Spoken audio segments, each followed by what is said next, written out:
pemilihan yang dijalankan secara bebas, secara jujur dan adil adalah sesungguhnya pengakuan atas hak dasar setiap warga negara dalam menentukan arah dan masa depan negara mereka sendiri. Ini adalah wujud tertinggi dari kedaulatan rakyat, di mana setiap suara dapat disampaikan dan dihitung tanpa tekanan, tanpa ancaman, tanpa iming-iming imbalan. Pertanyaannya, apakah Pilpres 2024 kemarin telah dijalankan secara bebas, jujur dan adil? Izinkan kami menyampaikan jawabnya, tidak. Yang terjadilah sebaliknya. Dan ini terpampang secara nyata di hadapan kita semua. Kita menyaksikan dengan keprihatinan mendalam serangkaian penyimpangan yang telah mencoreng integritas proses demokrasi kita. Mulai dari awalnya, independensi yang seharusnya menjadi pilar utama dalam penyelenggaraan pemilu telah tergerus akibat intervensi kekuasaan yang tidak seharusnya terjadi. Di antara penyimpangan yang kita saksikan adalah penggunaan institusi negara untuk memenangkan salah satu calon yang secara eksplisit tidak memenuhi kriteria yang ditetapkan. Terdapat pula praktek yang meresahkan, di mana aparat daerah mengalami tekanan, bahkan diberikan imbalan untuk mempengaruhi arah pilihan politik, serta penyalahgunaan bantuan-bantuan dari negara, bantuan sosial yang sejatinya diperuntukkan untuk kesejahteraan rakyat, malah dijadikan sebagai alat transaksional untuk memenangkan salah satu calon. Bahkan intervensi ini sempat merambah hingga pemimpin Mahkamah Konstitusi. Ketika pemimpin Mahkamah Konstitusi yang seharusnya berperan sebagai jenderal benteng pertahanan terakhir menegakkan prinsip-prinsip demokrasi terancam oleh intervensi, maka pondasi negara kita, pondasi demokrasi kita berada dalam bahaya yang nyata. Lebih jauh lagi, skala penyimpangan ini tidak pernah kita lihat sebelumnya, Yang Mulia. Kita pernah menyaksikan penyimpangan seperti ini di skala yang kecil, pilkada, populasi kecil, tapi dalam skala yang amat besar dan lintas sektor baru kali ini kita semua menyaksikan.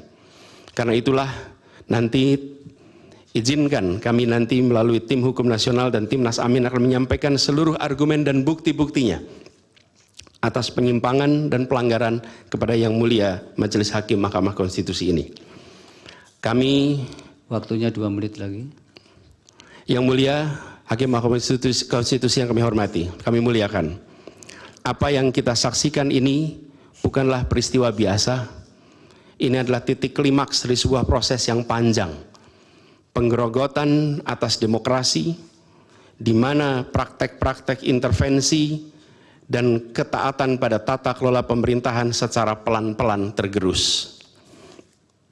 Oleh karena itu, Yang Mulia Hakim Mahkamah Konstitusi, di hadapan Yang Mulia, kini terbentang satu momen paling krusial dalam perjalanan demokrasi kita. Di pundak Yang Mulia terpikul tanggung jawab yang amat besar untuk menentukan arah masa depan demokrasi kita.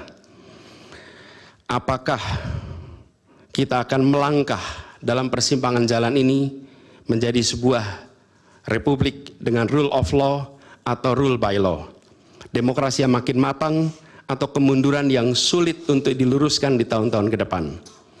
Bila kita tidak melakukan koreksi saat ini, maka akan menjadi presiden ke depan di setiap pemilihan di berbagai tingkat.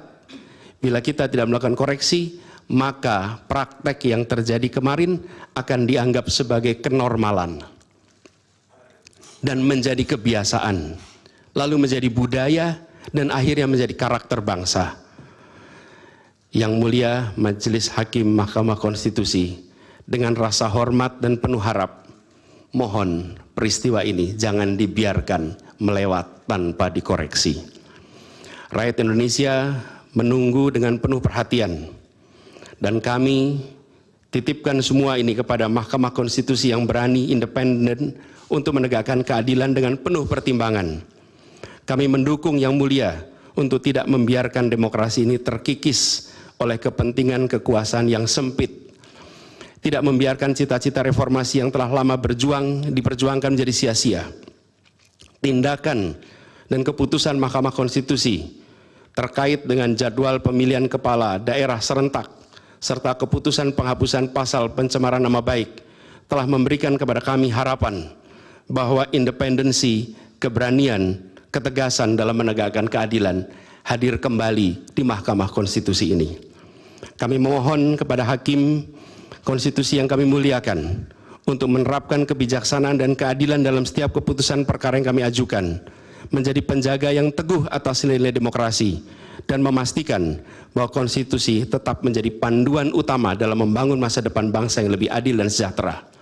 Semoga sejarah mencatat dan menjadi saksi atas dedikasi dan komitmen yang mulia untuk mempertahankan integritas dan martabat demokrasi dan konstitusi kita.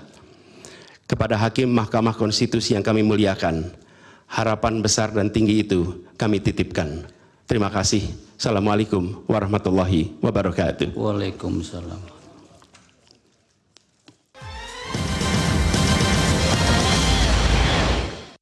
Jelajahi cara baru mendapatkan informasi. Download Metro TV Extend sekarang.